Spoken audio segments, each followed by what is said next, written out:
جب دو مسلمان بھائی آپس میں ملاقات کریں تو زبان سے کہیں السلام علیکم ورحمۃ اللہ وبرکاتہ، اور دوسرا بھی جواب میں کہ السلام علیکم ورحمۃ اللہ وبرکاتہ۔ جب سلام کرنے والا کہے گا السلام علیکم ورحمۃ اللہ وبرکاتہ 30 نیکیاں مل جائیں گی، جواب والا کہے گا وعلیکم السلام ورحمۃ اللہ وبرکاتہ تو اس کو بھی 30 نیکیاں مل جائیں گی۔ حدیث پاک میں ہے، ایک صحابی ہے، اس نے کہا السلام علیکم یا رسول اللہ، السلام علیکہ یا رسول اللہ، پھر وہ بیٹھ گیا، آپ نے فرمایا عشرون، 10 نیکیاں مل گئی۔ پھر دوسرا آیا، اس نے کہا السلام علیکم ورحمۃ اللہ یا رسول اللہ، آپ نے فرمایا 20 20 نیکیاں مل گئی۔ تیسرا آیا، اس نے کہا السلام علیکم ورحمۃ اللہ وبرکاتہ یا رسول اللہ، فرمایا 30 نیکیاں تمہیں مل گئی۔ اور ایک حدیث میں بڑا دلچسپ قصہ ہے، رسول اللہ صلی اللہ علیہ وسلم تشریف فرما تھے، وَإِذَا حَيَّيْتُم بِتَحِيَّةٍ فَحَيُّوا بِأَحْسَنَ مِنْهَا أَوْ رُدُّوهَا، اس کے ساتھ امام طبری نے لکھا ہے۔ تو ایک صحابیت نے کہا یا رسول اللہ السلام علیکہ یا رسول اللہ، آپ نے فرمایا وعلیکم السلام ورحمۃ اللہ۔ پھر دوسرا آیا، اس نے کہا السلام علیکہ ورحمۃ اللہ یا رسول اللہ، فرمایا وعلیکم السلام ورحمۃ اللہ وبرکاتہ۔ پھر تیسرا آیا، اس نے کہا السلام علیکہ یا رسول اللہ ورحمۃ اللہ وبرکاتہ، فرمایا وعلیک۔ اس نے کہا یا رسول اللہ پہلے چھوٹا سلام کرتے آپ بڑا جواب دیتے تھے، میں نے بڑا سلام کیا مجھے چھوٹا جواب دیا آپ نے۔ یہ میں اس حدیث کا پورا مفہوم بیان کر رہا ہوں، مجھے آپ نے چھوٹا سا جواب دیا۔ آپ صلی اللہ علیہ وسلم سے مزاح میں فرمایا وہ چھوٹا سلام کرتے تھے، بڑے جواب کی گنجائش رکھتے، تو نے اتنا لمبا سلام کیا جواب کی گنجائش ہی نہیں ہے، اس لیے میں نے وعلیک کہہ دیا۔ وعلیک کا مطلب یہی ہے کہ تمہارے اوپر سلام بھی ہو، رحمت بھی ہو، برکت بھی ہو، سب چیزیں تیرے اوپر ہوں، لیکن رسول اللہ علیہ وسلم کبھی محبت میں ایسی باتیں فرماتے رہتے تھے، اور اگر آپ یہ مزاح نہ فرماتے امت آپ سے استفادہ نہ کر سکتی۔ کیوں؟ حدیث پاک میں ہے نصرت بالرعب، ایک حدیث میں مسیرۃ شہرین، 2 مہینے کی مسافت پر بندہ ہو، اللہ کے نبی کا رعب اس کے اوپر پڑ جاتا تھا، تو قریب والا کیسے آپ سے بات پوچھ سکتا؟ اس لیے رسول اللہ علیہ وسلم کبھی مزاح ایسے فرماتے تھے کہ جیسے بندہ قریب ہوتا اور آپ سے استفادہ کر لیتا تھا، یہ آپ کا مسنون طریقہ ہے۔ خیر، ایک تو زبان سے کہیں، نمبر 2 ہاتھوں کے ساتھ ہاتھ ملائیں، اور ایک ہاتھ سے مصافحہ نہ کریں، 2 ہاتھ سے کریں۔ دیکھو یہ یاد رکھیں، مصافحہ ایک ہاتھ سے نہیں کرنا بلکہ 2 ہاتھ سے کرنا۔ اس پہ ہمارے پاس دلائل ہیں کہ 2 ہاتھ سے مصافحہ کیوں کرتے ہیں۔ حضرت امام بخاری رحمۃ اللہ علیہ نے کہ باب قائم کیا باب المعانقہ، اس کا معنی ہے گردن کے ساتھ گردن ملانا۔ یہ بھی سمجھ لیں، ہم گردن کے ساتھ گردن نہیں ملاتے، یا تو سینے کے ساتھ سینہ ملاتے ہیں۔ کیا ملاتے ہیں؟ سینے کے ساتھ۔ دیکھو آپ آؤ، یہ ہم ایسے ملتے ہیں، سینے کے ساتھ سینہ، اسے کیا کہتے ہیں؟ کیا کہتے ہیں؟ مصادرہ۔ سینے کے ساتھ سینہ ملائیں تو کیا لفظ ہے؟ اور گردن سے گردن ملائیں، ہم کیا کرتے ہیں؟ اور بعض لوگ سینے سے سینہ نہیں ملاتے، پیٹ سے پیٹ ملاتے، خصوصاً جن کا پیٹ مجھ جیسا ہو۔ تو یہ معانقہ نہیں ہے، یہ ہے مباطنہ، پیٹ سے پیٹ ملانا۔ کیا ملانا؟ پیٹ سے پیٹ۔ اور اللہ رحم فرمائے ہمارے بلوچستان اور پختونخوا کے پٹھانوں اور کرسندیوں پر یہ کچھ بھی نہیں کرتے، نہ مصادرہ، نہ مباطنہ، نہ معانقہ، کچھ بھی نہیں کرتے، یہ ایسے کرتے ہیں، نہ ہو یہ ایسے کرتے بس۔ اللہ خیر، کچھ بھی نہیں۔ میں اپنے طلباء سے گزارش کرتا ہوں جن نے تخصص یہاں کیا ہے، اللہ کے لیے اپنے علاقوں میں جاؤ اور اس سنت کو زندہ کرو۔ کریں گے نا انشاءاللہ؟ ہاں، تھوڑے سے اپنے رواج بدلو۔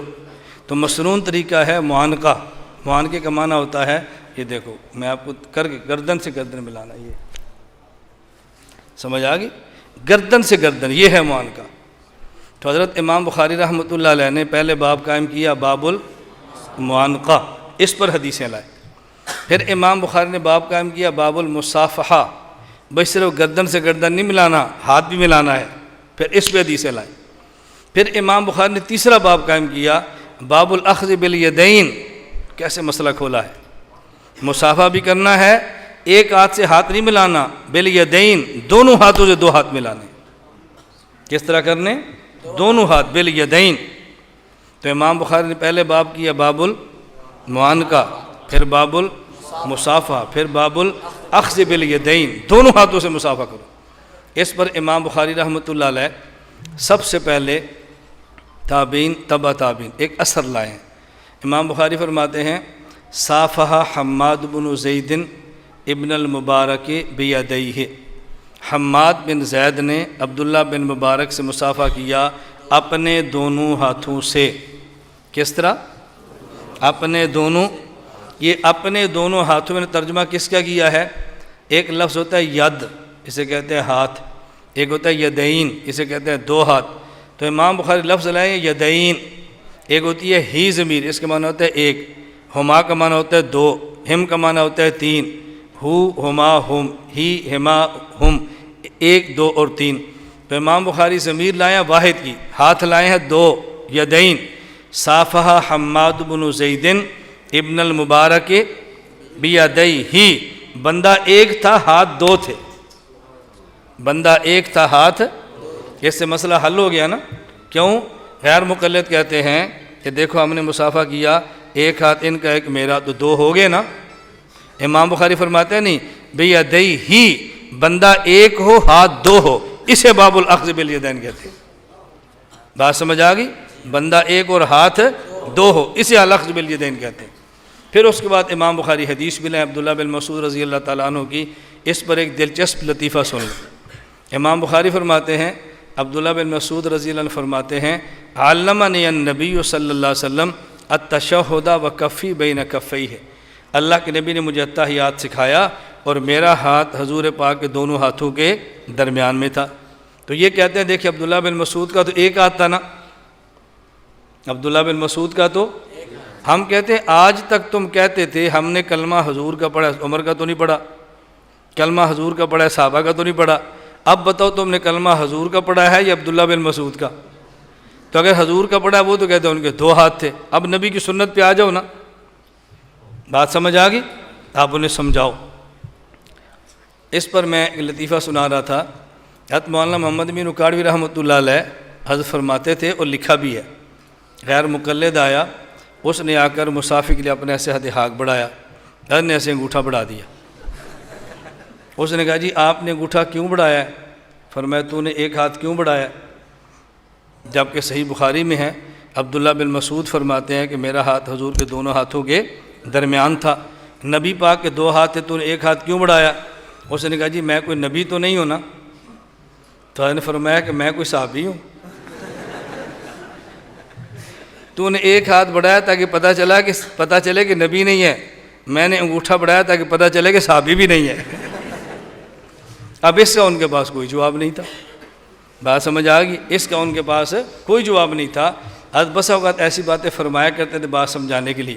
خیر میں سمجھا رہا تھا کہ مسئلہ آپ ذہن پہ رکھ لیں، بات ذہن میں آ گئی ہے؟ اتنی بات ذہن میں رکھ لیں، یہ حضرت عبداللہ بن مسعود فرماتے تھے کہ میرا ہاتھ رسول اللہ صلی اللہ علیہ وسلم کے دونوں ہاتھوں کے درمیان تھا۔ ان کا مقصد یہ نہیں تھا کہ میرا ایک ہاتھ تھا، وہ سمجھانا چاہ رہے تھے کہ میرا ہاتھ اتنا برکت والا ہے، اس کے ادھر بھی حضور کا ہاتھ تھا، ادھر بھی حضور کا ہاتھ تھا۔ انہوں نے برکت سمجھائی ہے، یہ نہیں سمجھایا کہ میرا ایک ہاتھ تھا۔ اور خود امام بخاری رحمۃ اللہ علیہ اپنے والد سے نقل کرتے ہیں، یہ التاریخ الکبیر بھی ہے اور اپنی امام بخاری کی تاریخ، اور امام ذہبی نے سیر اعلام النبلاء میں بھی لکھا ہے امام بخاری کے حوالے سے۔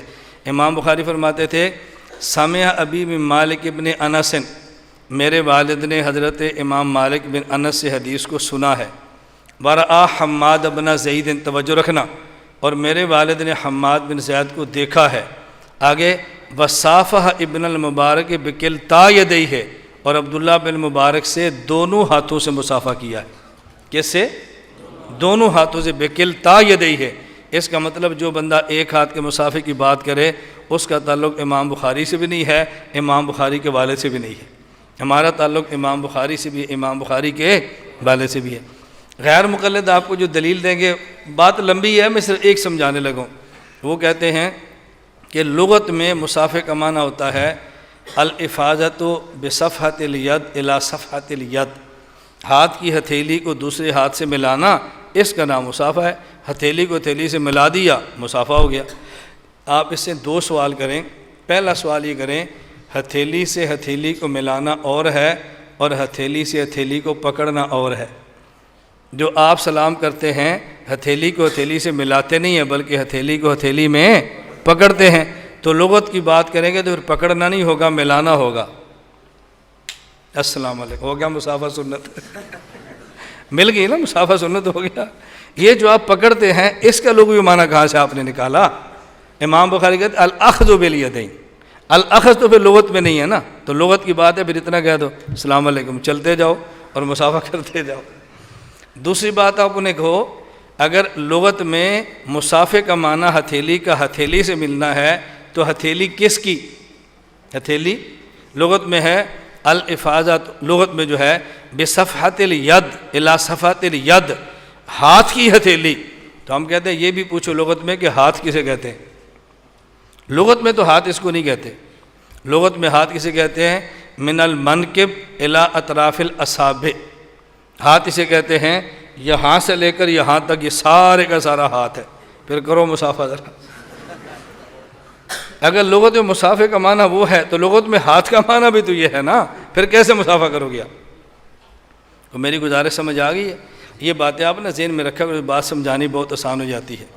اللہ ہم سب کو بات سمجھنے کی توفیق عطا فرمائے۔ حدیث پاک میں آتا ہے ما من مسلمین یلتقیان فیتصافحان الا غفر لہما قبل ان یفترقا، مسلمان جب دو بھائی آپس میں ملتے ہیں اور مصافحہ کرتے ہیں، ان کے الگ ہونے سے پہلے اللہ ان سب کو ان کے گناہوں کو معاف فرما دیتے ہیں۔ بات سمجھنا، اچھی طرح بات سمجھنا، آدمی گناہ ایک ہاتھ سے کرتا ہے یا دو ہاتھ سے؟ بولو۔ تو جب دونوں ہاتھوں سے مصافحہ کرے گا تو دونوں ہاتھوں گناہ معاف ہو جائیں گے، اور جب ایک ہاتھ سے مصافحہ کرے گا تو مصافحہ بھی ہو گیا اور گناہ بھی معاف نہیں ہوئے۔ اس لیے ہم کہتے ہیں دو ہاتھ سے مصافحہ کرو تاکہ ایسا مصافحہ ہو کہ جس سے گناہ بھی معاف ہو جائیں۔ اللہ ہم سب کو بات سمجھنے کی توفیق عطا فرمائے۔ تو میں نے کچھ مختصر صاحب خدمت میں عرض کر دیا ہے یہ بات سمجھانے کے لیے کہ آپ کو مرکز اہل سنت والجماعت کا قیام سمجھ آ گیا نا۔ ہم شبہات دور کر کے عقائد کی اصلاح بھی کرتے ہیں اور خواہشات کو صاف کر کے اعمال کی اصلاح بھی کرتے ہیں، اس لیے دینی درسگاہ بھی ہے اور حوال کی خانقاہ بھی ہے۔ ہم نے دونوں چیزوں کا اہتمام کیا ہے۔